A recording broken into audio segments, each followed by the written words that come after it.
The broadcast is now starting. All attendees are in listen-only mode.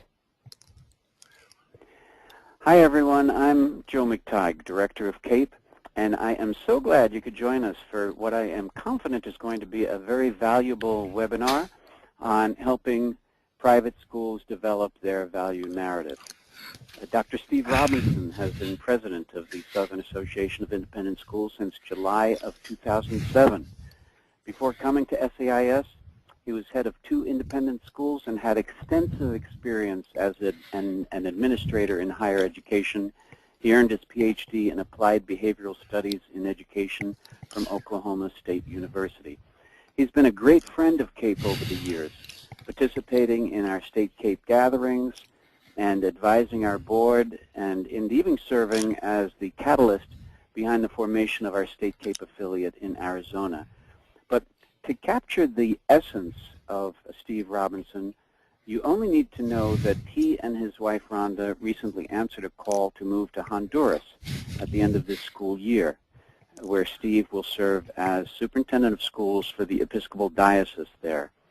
This is what he wrote in his letter announcing the decision. This is a quote: "For me, being an educator is a calling, and Rhonda and I are very clear in our conviction that we have been called to join the dedicated leaders and professionals in Honduras to help them turn their aspirations into realities," unquote.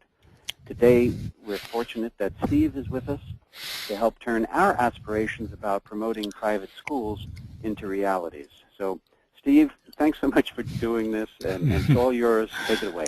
Thank you, Joe. Good afternoon, everyone. I'm happy to have the opportunity to spend some time with you discussing something that, at least in the independent school world in which I'm working right now, has been very, very important. But before we get into that, just a couple of reminders to everyone. We have a number of you online, and I want to remind you to mute your microphones, if you will, so we don't have the background noise that occasionally pops up on webinars. Also, we welcome questions. There is a chat box when you logged in online over to the right, and there's also a little question forum box. We would encourage you to, any questions that you have, to write them there, and I have my trusted colleague, Damian Kavanaugh, our Vice President for Accreditation and Membership, is monitoring the chat window. I can't promise that everything that is asked will be inserted in the 40 minutes we have to talk about this, but we will have a 20-minute time frame afterwards where we'll get to as many questions as possible. The other thing is I want to let you know and remind you that if we don't have time to cover it during this hour webinar, we will get back with you on the question. However many questions come in, I will be happy to write back and see if we can't clarify that, or even have conversation on the phone for you. Also, this webinar is being taped, and so at some point in the future, if you would like to share this with a colleague or want to listen to it again, feel free to do so. So, with that said, I'm going to move right into the subject at hand, and that is developing the value narrative for private school sustainability. I don't know about your schools, but a lot of the schools that I work with find that their families are often looking under sofa cushions to find some extra cash to make it to school that year. With that in mind, obviously, we have to be very mindful of what it is that we are able to charge for tuition, at the same time what families are able to pay. So, a little bit of levity. It's not quite as good if you can't hear a chuckle in the audience, but I assume there are some smiles going on there now. But let's talk about some current realities for private schools before we get into some of the other details of this. In this section, I want to share with you a couple of things that are fleshed out in much more detail in some of the other presentations I do on tuition elasticity or affordability of independent or private schools. But a couple of these will help set the stage for why it's important that the value narrative be addressed by the schools. The first one is that, and by the way, the data that I will be using, most of this data will come from from either SAIS data or NAIS data. So we're talking about independent schools, the data for independent schools. However, the trends we're looking at, and the scale may be slightly different, but the trends will tend to play out for all of your private school associations. But what has happened over the last 30 years in the independent school world has been that tuition has outpaced the U.S. median household incomes considerably. This has given rise to some concerns by a number of people as to whether or not tuition increases that we've had over the past 30 years are sustainable, and at what point in the future families will just not be able to afford that. Again, the next chart I'm going to show you is based on the SSS by NAIS Needs Analysis Program, and it is looking at average independent school tuitions in SAIS at this time. But again, these numbers may be slightly different depending on the tuition ranges in your schools, but it's going to still have a chart something like this. Based on the needs analysis for SAIS schools, we can anticipate that a family with a household income of $65,354 will show up on the needs analysis as unable to pay any toward tuition. Also, a much more flexible number, but somewhat of an average, is we anticipate that a household income of about $150,000 is what is needed for a full pay student. Now, we certainly understand that we want to help families that have financial need, and I'm sure all of you are involved to a high degree in providing financial aid in your schools. However, we know that sustainability of our schools is based on full pay families that can come and help us cover the operating expense. So let me put another graphic up here and kind of represent this to you in a way that maybe you haven't thought about in the past. The 50th percentile, the U.S. median household income is at $51,939. 60th percentile is right at the point of full need ending and partial pay beginning. 80th percentile, 90th percentile, and 95th percentile of household incomes. And this comes from the very recent census report that came out about 2 weeks ago of 2013 household incomes and income for families in the U.S. So what we're really talking about when we look at this is that, at least for independent schools in the South, we're really approaching and marketing to, most heavily marketing to the top decile of household incomes in the U.S., and many of our schools live in the top 5%. For what we're talking about with the numbers I have here is a two-parent, one-child and independent school family. If you have two children in an independent school, then that 150 will go on up. So I point that out because it does impact the way we think about the value we're offering families and how we talk about that value narrative. So with that said, let's talk a little bit about how enrollments happen in our schools and what causes a family to decide to enroll in our school.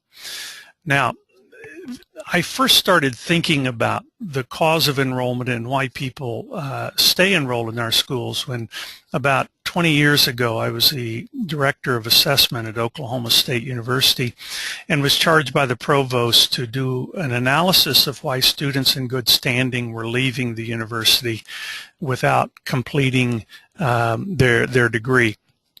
And so after doing the analysis, I learned a lot of things about what people would tell us was the reason, but ultimately started to formulate this understanding about what causes an enrollment and what causes students to stay and what causes students to graduate and family to invest in their education at your university or your school.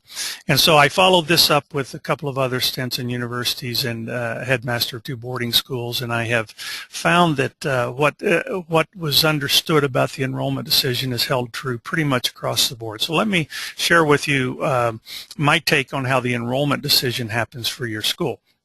It really is made up of 3 parts. It's made up of the family's ability to pay, the value differential, which I will explain in a moment, and competing values. The ability to pay is the ability to write the tuition check that you ask your families to write. This typically comes from discretionary W-2 income, but it will also from time to time come from some educational savings. It will come from a family trust, educational trust.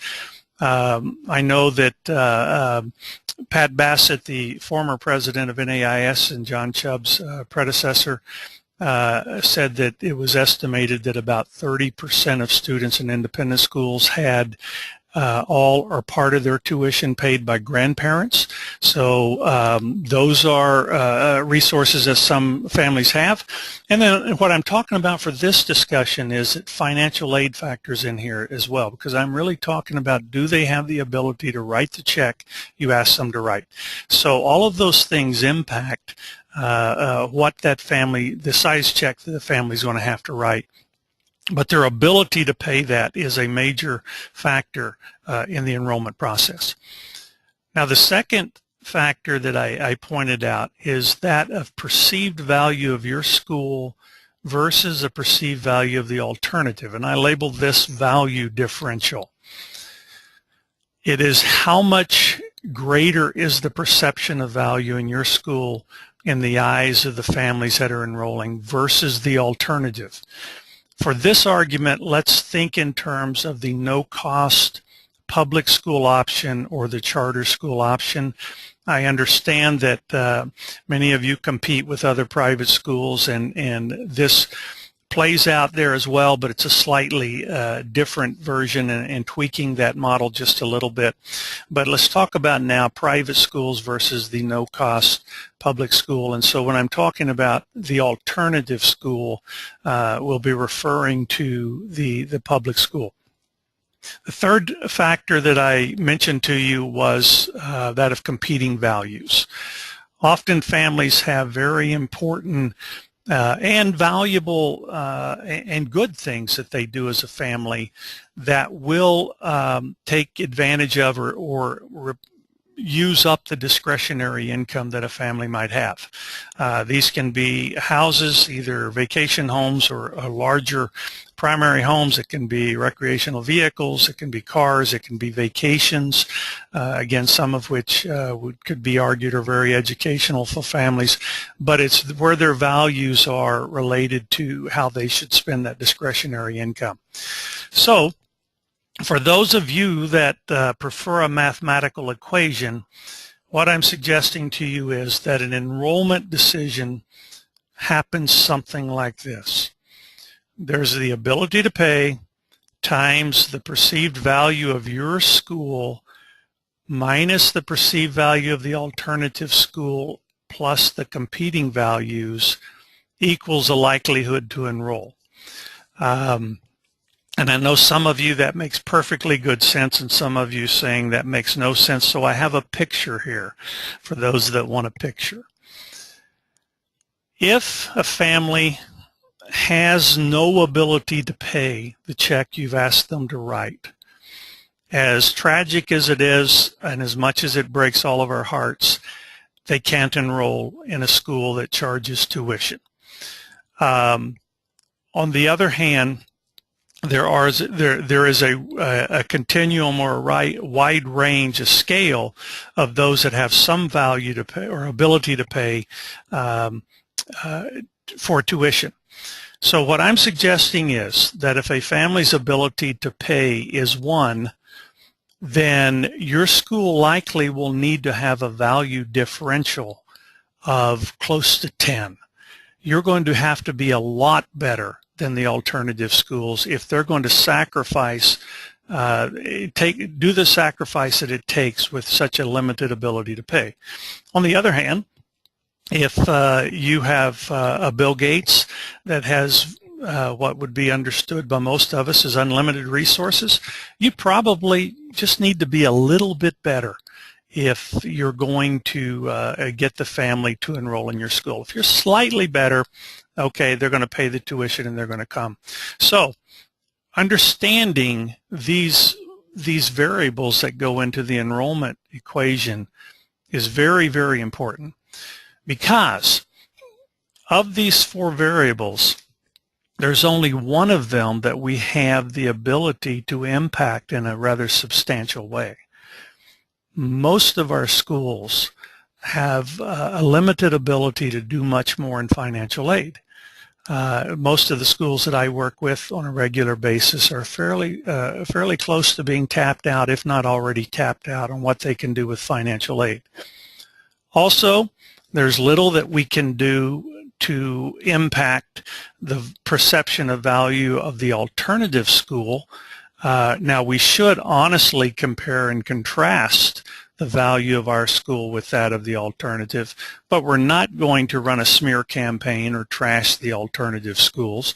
We're not going to put up a billboard that speaks disparagingly of the public schools, of course. And the competing values that families have, the likelihood that you will impact those very much is very, very minimal.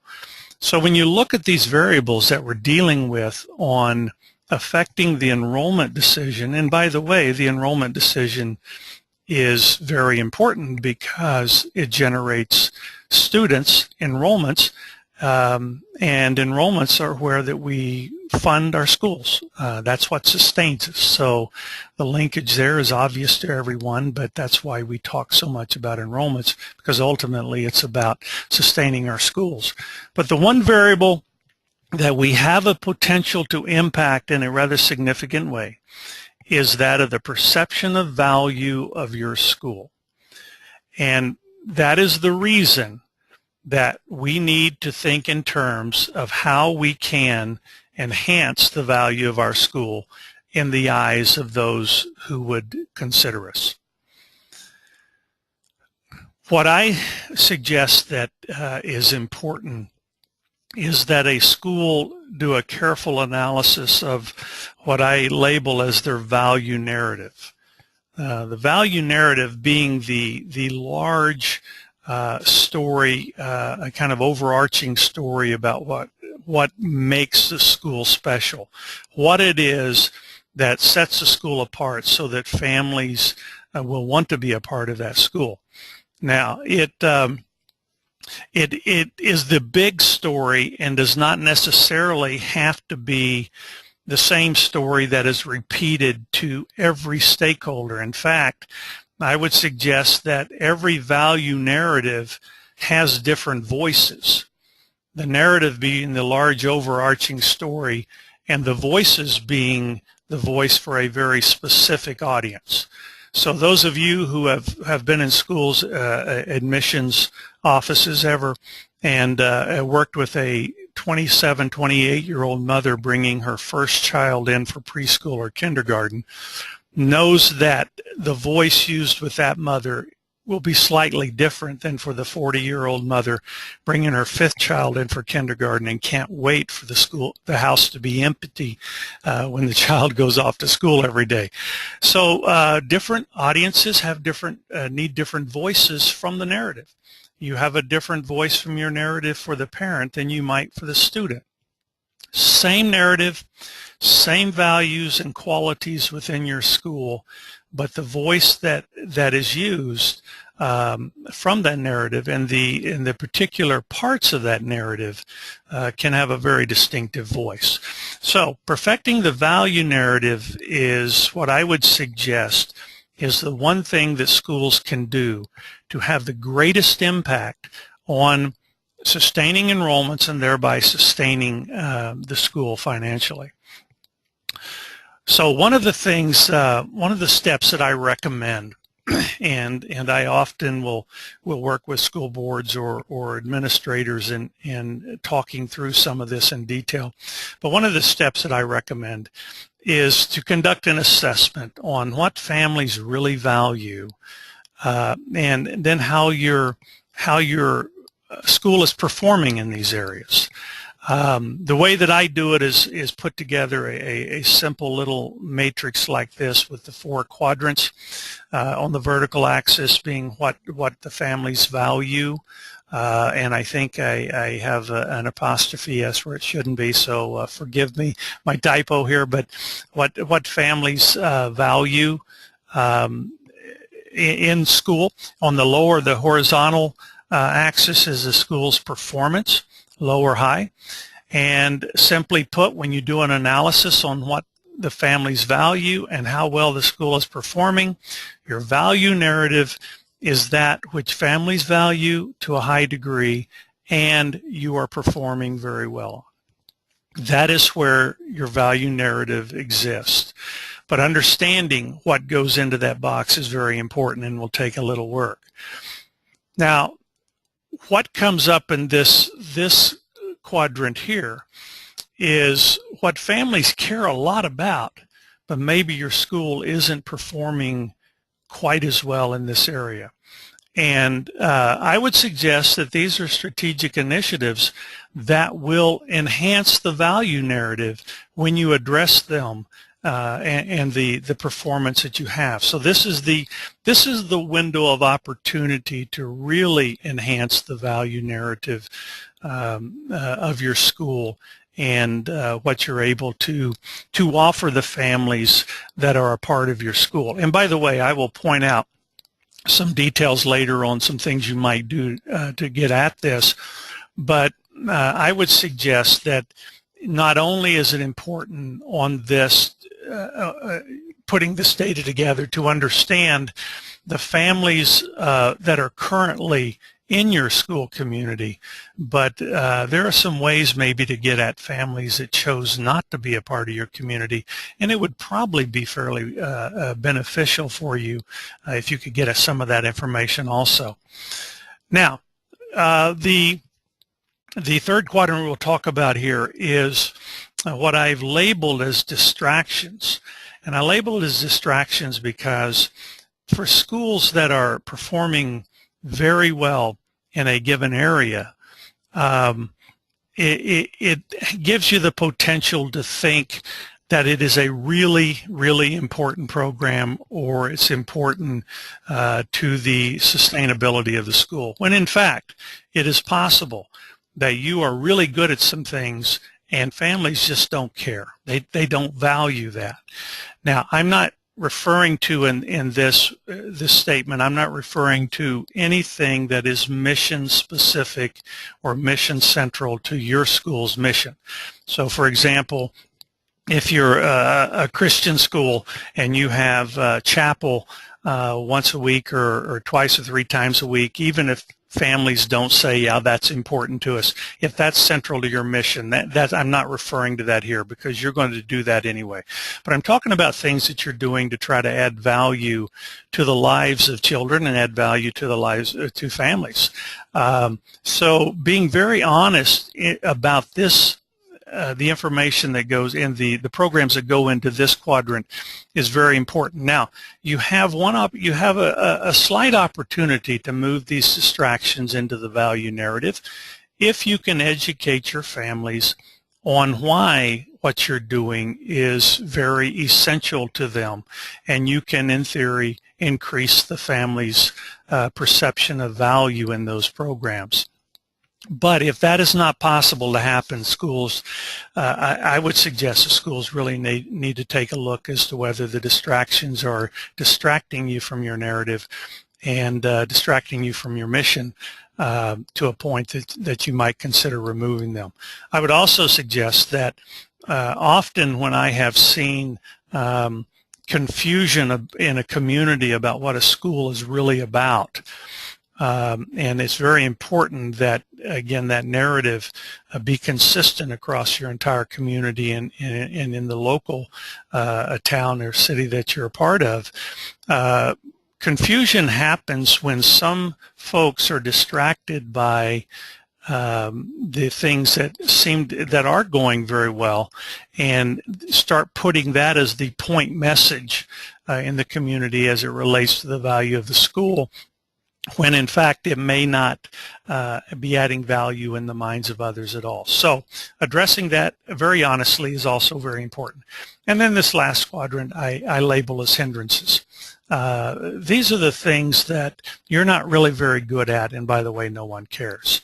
The CFOs of your school love this box, because the reality is that we need to be very candid and honest about when programs have run their course, when they're no longer adding value, and have the courage to take resources that might be drained in this area and move them into more strategic areas that do enhance the value narrative.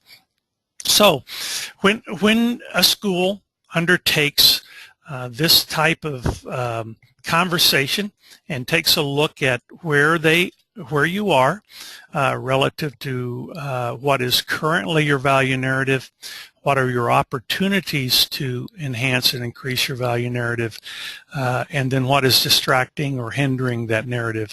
It's a very good starting point for getting at the kinds of things that will help that narrative be much more productive as you go forward. The other thing is that we're going to talk in just a moment about getting at good data, but it's real important to know when you approach this process, you have to suspend all of your preconceptions about knowing exactly what it is. A lot of people feel like they know exactly what it is that brings people to our school, and I would suggest that it is a useful and healthy exercise to undertake, where you just kind of set that aside and start and are open to hearing and looking and understanding new information that might come out and might inform the process for you. Well, as you look at the things that continually show up on studies or surveys or things that we have access to related to why families value private schools, these are the kinds of things that show up. This isn't intended to be exhaustive, and in fact, it's very important to keep in mind, depending on your location, depending on the type of school that you have, these items may be very different for private schools. Some of them may be applicable to you, some of them may not, and there may be things that aren't up here. But trying to look at the things that families tend to value is a good starting point.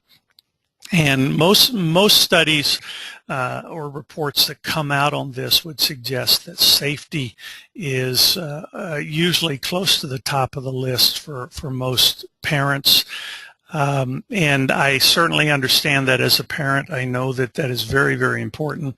I've added something to that personally. I've observed safety in three dimensions as being very important, not just physical safety, but emotional safety, which could be, we talk a lot about bullying now in our country, and it gets a lot of press. It may be in that dimension. But then for a lot of our families, spiritual safety is very important. They want to make sure that their family spiritual values are not compromised in school, and so they see a spiritual safety as important. So these are the kinds of things that show up. Academics typically will show up somewhere near the top. I personally don't care for the word rigor so much, but that is used most commonly to explain a very challenging curriculum. Faculty continue to be some of the sources of greatest value for families. Caring faculty, faculty that understand their subject, and then inspiring and motivating faculty. So that's a list of some of those things that we talk about. Now, those of you that have seen your CAPE Outlook for October, I know that Joe is featuring the Pew Research report on what it is that parents think that their child should be taught. So this is a little different focus, but again, it reflects what the families value, and it's some recent information for you to start from as well and think about what it is that your community might be interested in. Now, one of the cautions when you start looking at this data can be represented to you here in this study that was done by NAIS back in 2006 on a public opinion poll. This study actually surveyed folks from around the country, and it used a random group of both high and low income families or across the income spectrum, and then it separated out what was classified as a high income group, and I believe the operational definition for that was $125,000 household income in 2006, but there was a definition set on that, and they wanted to know the difference in the opinions of the high income versus the random group. And then the other thing they wanted to know is if this is important to you, do you think independent schools do it as well or you think public schools do it better or as well as the independent schools? And so getting back to that value differential, we have to understand that unless we're better, families are not going to write a check, tuition check, unless we have that value differential. So I clustered together as a public is better or do as well. And on a number of these, you can see that there's a considerable difference in the opinions that private schools are safer schools. There's even employing high-quality teachers, maintaining discipline, and by the way, that is a very important value that our schools have, and the ability to control for behavior is very important, and minimize distractions of disruptive students. But that comes across as we're doing very well, and it is a very important characteristic for a quality education, because this is rank ordered, these 10 here. The thing that is also important for you to see in this, though, is that although this is the top 10 list of characteristics of a quality education, there are some of these things on this item that folks think that the people in this study felt like public schools were doing as well or doing better. For example, encouraging parents to participate in the child's education, preventing drug and alcohol use. They feel like the public schools are probably a little better at. And this is one that you've all heard at some point, and I think that creating an argument to this is very important. I've tried to do it in a little white paper I wrote, but obviously in your communities you can address it more specifically. But we hear a lot that private schools just aren't real world. They're not really getting kids ready for the real world, and I think there's a very solid argument against that. But as you can see from this, considerably more of this study felt like public schools were at least as good or better in getting kids ready for the real world, and also for the use of technology and computers to enhance learning. Now, again, that study was done in 2006, so we've been 8 years past that. There may be some changes that would happen now, but what I'm wanting to point out here is when we identify what is valued by our families, it's also important not only to identify how well we're performing, but also how well they think that the alternative schools are performing there.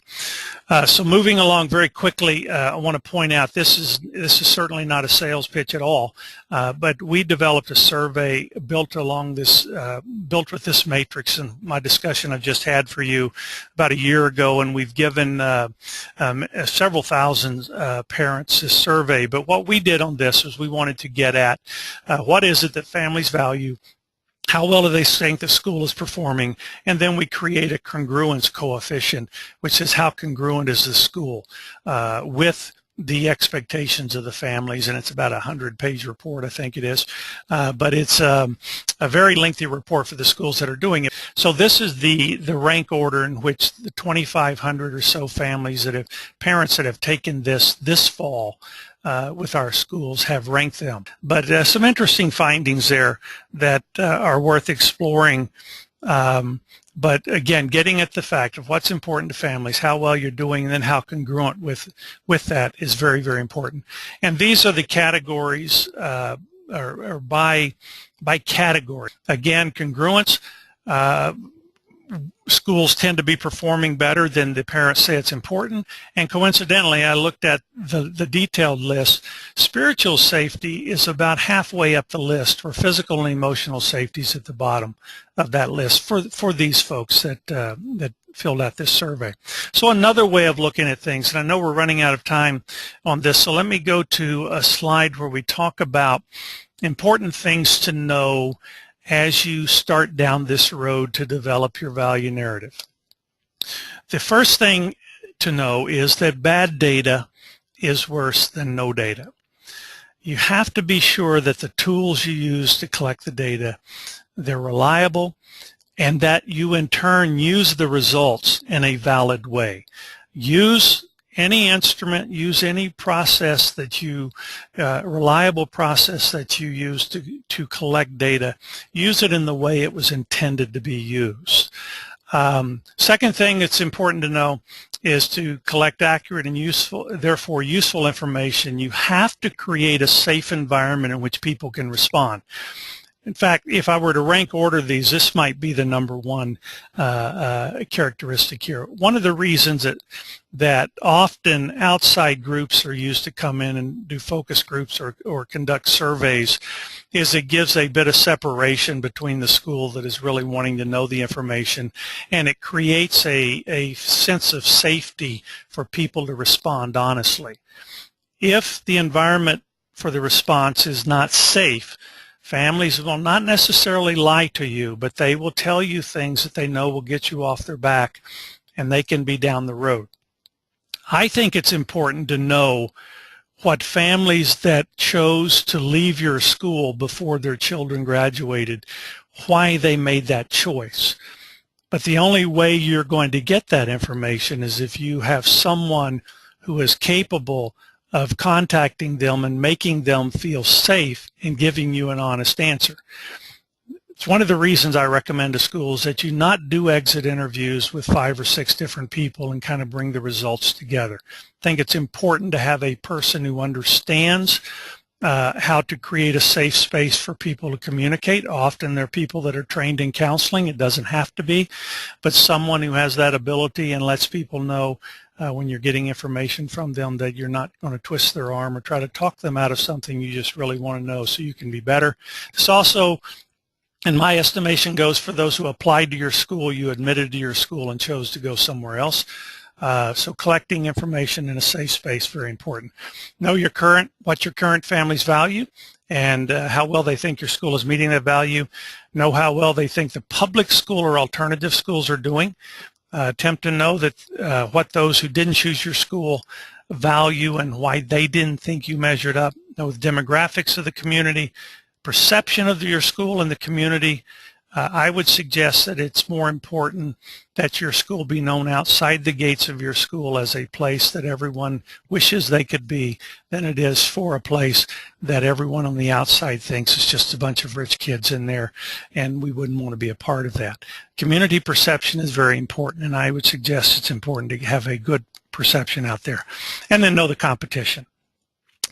Important things to do: conduct an assessment of what stakeholders value, assess your school's effectiveness in these areas, determine which of the areas valued as essential and mission appropriate and should be made into strategic initiatives. And I mentioned earlier when we talked about the distraction area that just because families say this is important to us does not in itself make it a strategic initiative of the school, because then the school leadership has to take that and determine whether it is mission appropriate and essential to fulfilling the mission.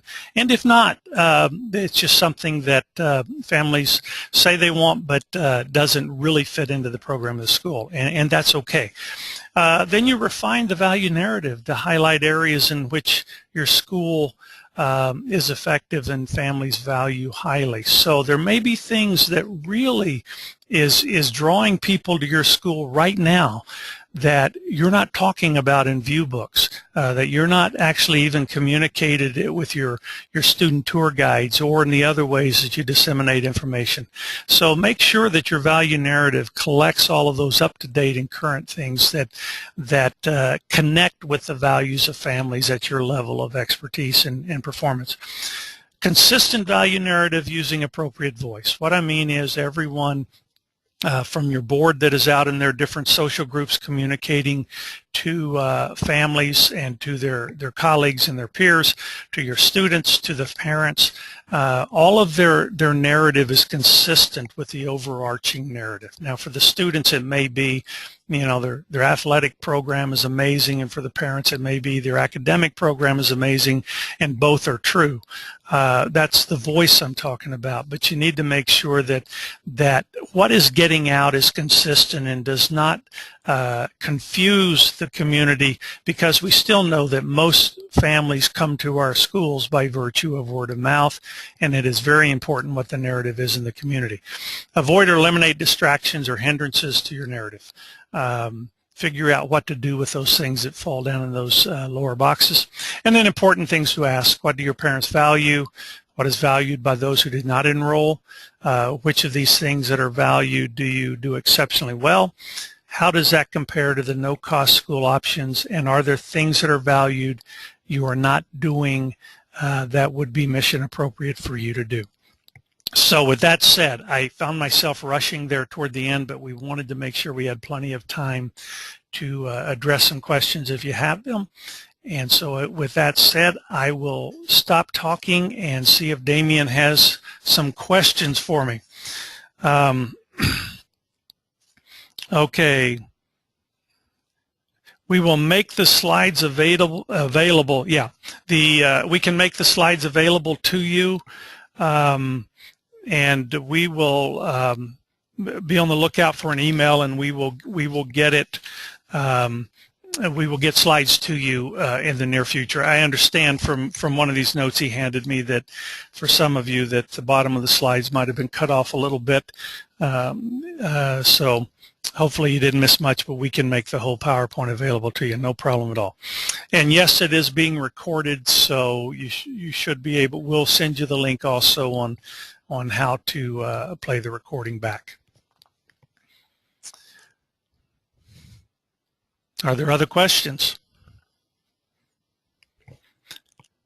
So if someone has a question, feel free to turn your mic on or unmute your mic and ask. That would be fine as well. As long as we don't get everyone trying to do it at once, we'll be just fine.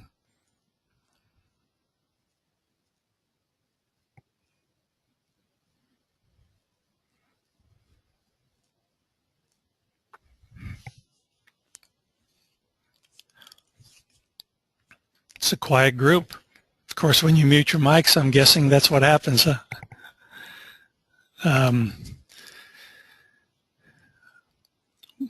Well, as I said earlier, if there are things that come up or you would like a slower, more deliberate and conversational version of this discussion, I'm certainly happy to have it with you. I know that many of you I will see around the country sometime over the next few months, and so I'm certainly eager and willing to discuss it at any time. Also, if you just want to call by phone, get the PowerPoint, and if that helps as a guide, we can talk about it.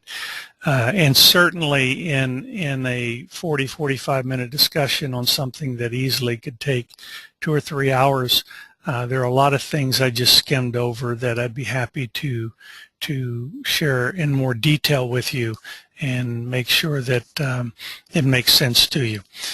I don't claim to have all of the answers.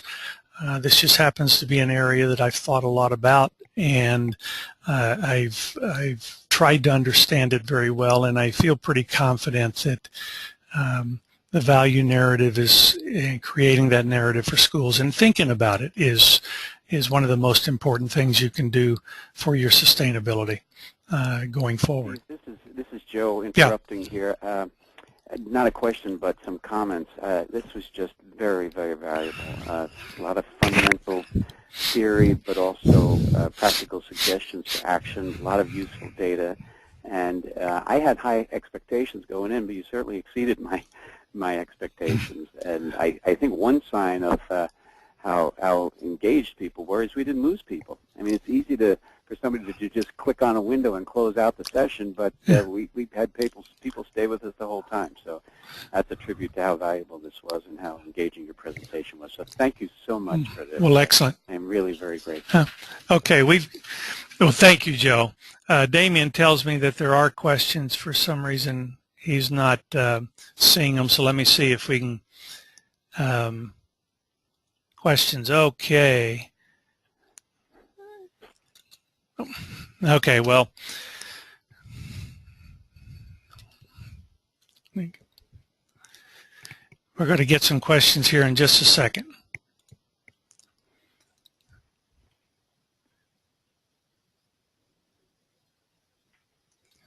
Yeah, okay. Should we be prepared by this? Okay, hold on just a second. Hey, Mark, I see your note. Glad you're with us, buddy. Talk by phone during the presentation. It is indeed. Slides will be available. I'm scrolling. Forgive me, folks, but I'm scrolling down this list. The slides will be available, and we will send you an email with that information and also the connection. Okay. Okay. You just okay. I have. Here's a question from Mark Siegel. Can you explain what process you undertake to bring a school through all of this, days, weeks, months? What I normally do when I have this conversation, Mark, is I go in. Let me back up. The thing that I do more in my role than I do any other single thing is go in and do board workshops. And a part of doing board workshops for me is not only talking about the fiduciary role, but also talking about the strategic nature of that. And what we've just talked about fits very perfectly with the board and the senior administration.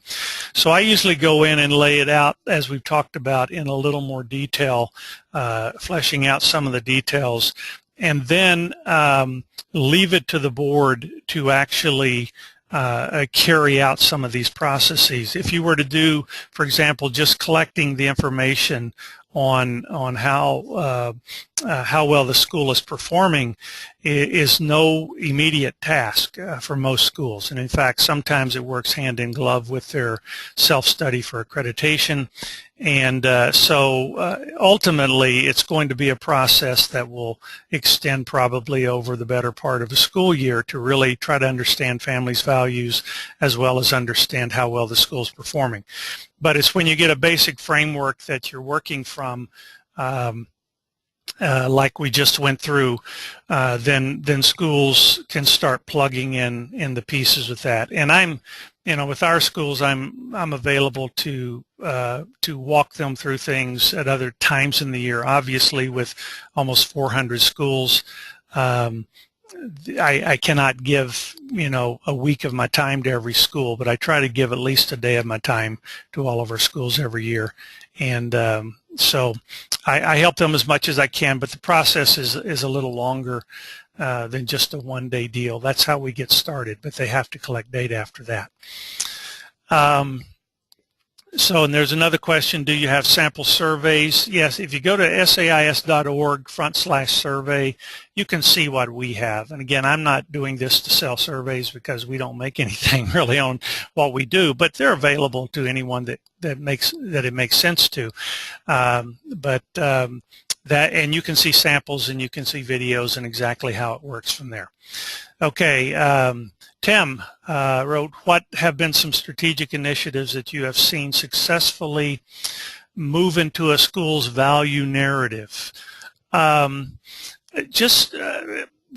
are some things that that surface from time to time. One of the things that I probably has happened a couple of times over the last few years is a stronger emphasis on some kind of global education program. In some of our cities, we have a lot of international businesses with a lot of executives in those businesses, and they realize just how important it is for their children to have a good, strong global education program. And so we've seen a few of those happen when people go through this, where they start spending more time focusing more on that. A language study is another area that occasionally will come up, also related to that. And there are other things that have come up, but those are a couple that come to mind right off the top of my head, Tim. Jerry, do you have sample surveys? And share the, yeah, we just discussed that. You can get those. And on the survey that we put together, again, it's one survey that I built based on this conversation, and then we had it normed. We had all the reliabilities done. It's an incredibly reliable instrument that you can look at the technical manual and see the entire process of how it was done. Do surveys, I'm sorry. Forgive me, folks, I'm usually pretty good at this, but it's not going down. Do surveys focus on existing families, or do they use venues to survey community as well? Again,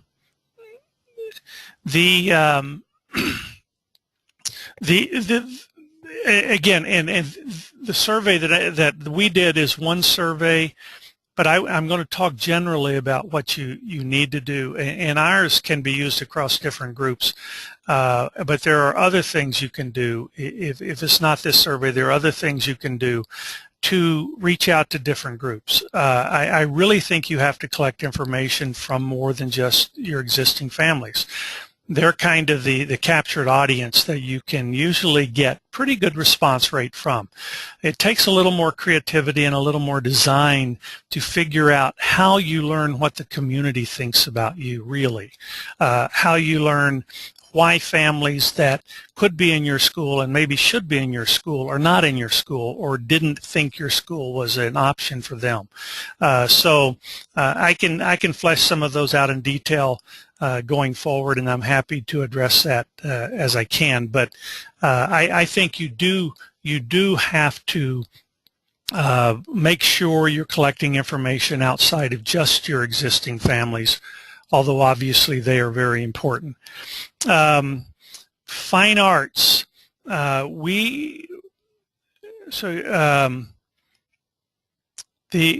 looking at how have you seen schools collect information? Okay, forgive me. Mentioned in the windows as a perceived value as fine arts. Would you elaborate on this? Fine arts is obviously a broad term. We didn't break our survey down into all of the different performing arts or visual arts. What I think we're really trying to focus on here, and I have a feeling, at least looking at the reliabilities of these surveys, is that what families see that as is the aesthetics or the arts important to them relative to the academics or the athletics. Those tend to be fairly discrete categories that are understood by folks. So certainly there are a lot of things that could be done with more specificity. And for example, if you have an arts program in your school that is really an important part of your value narrative, you may want to do a study or a focus group or something else to break it down into much smaller segments and see exactly where each of those divisions come into play. We have a question: how have you seen schools collect information from prospective parents who ultimately did not choose your school? Often this is done, and some of these things are done really without a lot of expense, just with some thought and some design and staff that you already have in place.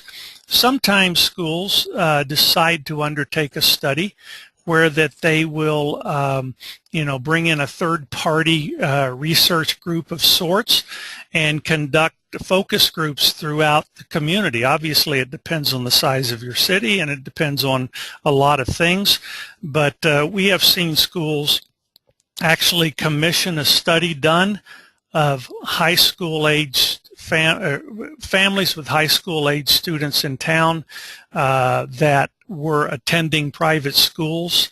It was not done by a school trying to recruit anyone away. That would obviously be inappropriate for you to go out and do a study and then say, oh, by the way, you should transfer over to our school.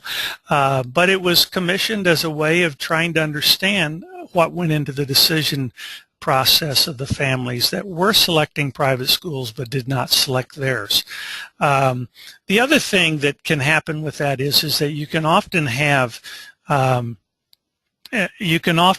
a thoughtful process whereby, for example, your board members are coached very well on a few items that you really want to get information on, and when they're on the golf course with their colleagues or their buddies, or they're at work, or if done appropriately, you can have some confidence.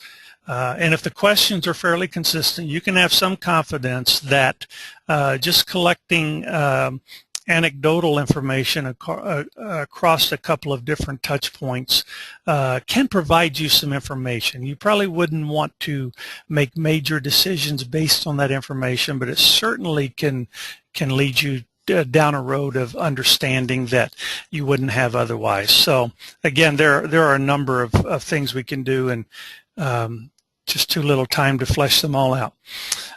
In your experience, do external focus groups provide enough information to justify the cost?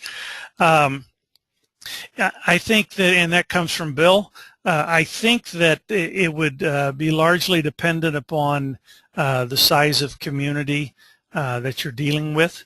If you're in a community where that an organization can come in and get a representative sample without having to have 10 different focus groups and have them scattered all over a major metropolitan area, it would probably be closer to being cost effective. For a lot of schools, it would not be unless you had you took advantage of some of the resources right under our nose, as I often say. One of the places for great work and really important research that is very well supervised is if you have a university in your town. There are always graduate students looking to do research, either for a thesis or a dissertation. And often with a relatively modest stipend and to cover some of the cost of the research, you can have a graduate student or a group of graduate students doing some very meaningful things, being supervised by good research professors. And so I would suggest, if you have a university around and you don't have the resources to go out and hire an external group to come in, that is one thing you should consider, is if they have graduate students that might be looking for good research projects. It's a good way to go about it.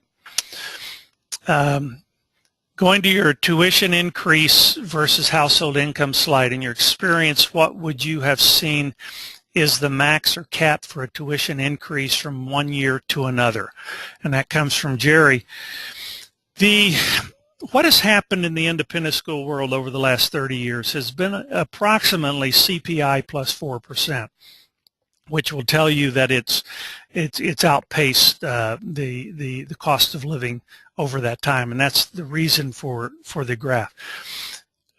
When we talk about tuition, I argue that to think of a set percent and say this is all we can do or can't, or this is what we want to do, or looking at the other schools in town and saying what are they doing, is probably one piece of information, but not the best way to determine what tuition should be. You really need to set tuition. Obviously, you need to set it at a point that will sustain your school, but also will sustain your programs.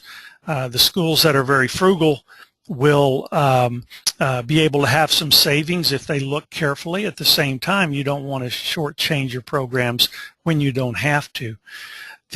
What is happening now is I think that folks are looking at, more, at least in the schools I'm working with, they're thinking more in terms of CPI plus 1. But again, that's a little bit more formulaic than I would like for it to be. I would like for every school to take into consideration all the factors in their community and determine what is the optimal tuition and what it should be, that you're not leaving money on the table, and at the same time you're not pricing yourself out of business. It's probably going to show up somewhere in that range, but I would like to think that there's a careful consideration of that. I also, if you'll write and let me know you're interested, I have a presentation on tuition elasticity, which goes into a lot of details on how this can flex, and I'd be happy to share any of that with any of you that have an interest in that as well. Okay, I think we've reached the top of the hour. I want to thank you again. Just so much to think about and so much to act upon. Excellent presentation, and I want to thank all our participants today for joining the webinar and also for your ongoing support of CAPE. So with that, I guess it's time to close out. Great. Thank you, Joe. Thank you, everyone, for joining. Bye-bye. Bye.